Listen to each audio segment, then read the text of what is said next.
Welcome back to Personal Pension Radio, episode 259. I am recording episode 259 from the Personal Pension Radio Workshop here in Southern California. Yes, if you're watching on YouTube, you can actually see my workshop, my wood shop.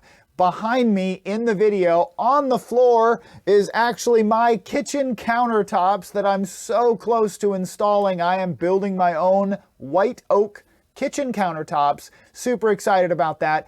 You can check out the Deal of the Week segment. I'm actually going to do a full walkthrough on my shop. I've had a bunch of listeners and clients who've asked for updates on the shop and they haven't seen it in a while. And so I'm recording here from the shop. If you're on the podcast, you can catch that video on YouTube, Craig Strom, Craig with a K, and The Income Engineer. You just search Craig Strom, The Income Engineer. You'll find me on YouTube. Like it, subscribe, share it, click that icon so that you make sure that you get updates if I post a new video, which I will. All right, let's get into this. Had a great question from a client.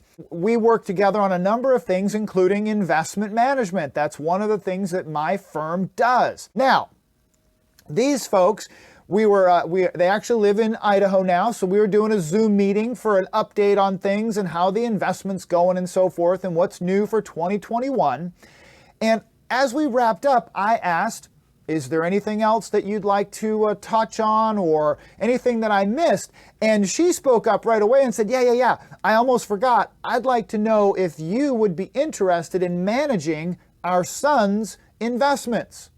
So we stopped right there and we started talking about it. So the backstory there is that their son is a college graduate. He's been off living on his own in Reno for a number of years and he's making really good money. And as it turns out, he's also saved up a lot of money. He has $250,000 in the bank, 250 grand in the bank. And what the world tells him is that he should be investing. And financial entertainers say that you should have a basket of various investments that are international and mid and this and large and whoa. Before we get into whether he should work with me or my firm or any firm, it's important to know really what does he actually want to do? Because he's working at a very good job. He's making very good money, low cost of living in Reno. I mean, that's the big reason that his parents moved to Idaho from California. Much lower cost of living in retirement, lower taxes, etc. Reno, very much the same thing. Now, he's built up this savings, and the answer to the question, what does he want to do, was not specifically related to his current job. He's actually working a very nice professional job. It's great, but it's not his passion. And I asked, what is his passion? He would really love to be a house flipper. He loves the idea of buying and flipping real estate because he's extremely thrifty. He loves to find a deal. He loves to do things himself. He's very handy, is mechanically savvy. He can build just about anything.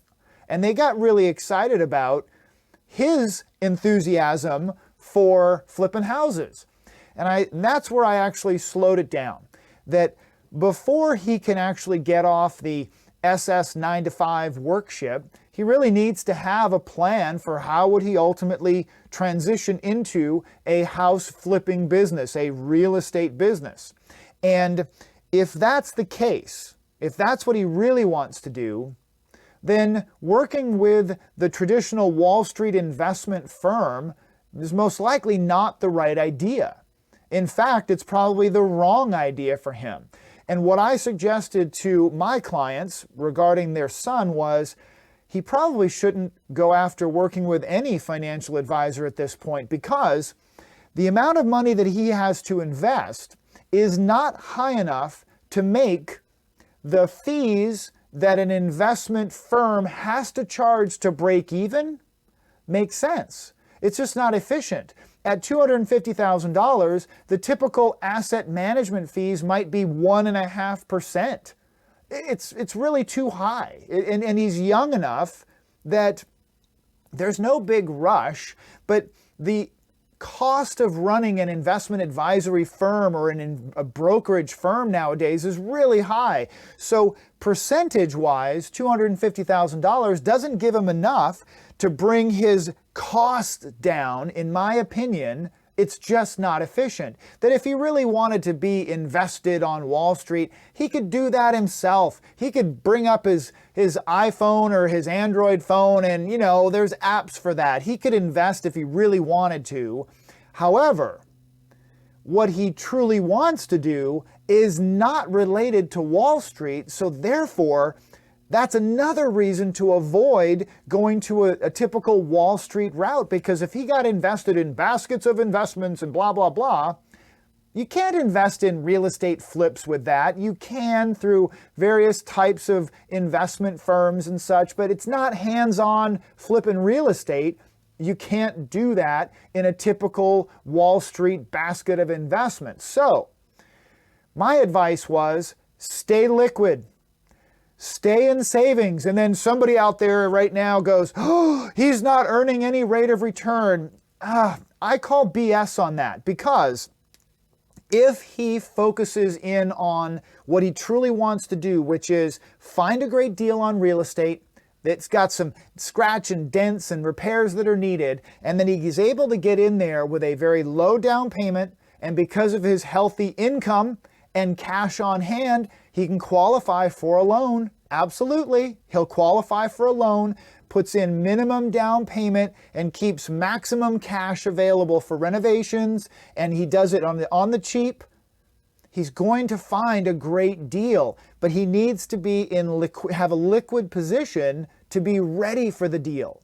And I would argue this, that when he finds that great deal on a piece of real estate, the rate of return he will earn flipping that piece of real estate will be greater than any Wall Street investment he could have stuck his money in. As a matter of fact, nowadays with the market super high, it's very likely that he could take a hit and actually lose money. Whereas if he stays in cash, liquid, keeps his powder dry, and is ready for the real estate opportunity, I mean ready. It's the idea of luck is when opportunity meets preparation. He needs to be prepared. He needs to study his market. He needs to understand the pitfalls. He needs to watch 1 million YouTube videos on flipping houses and what are the pitfalls to watch out for. And then when he's ready, he will have the liquidity to go ahead and grab that opportunity when it comes up, because it will come up.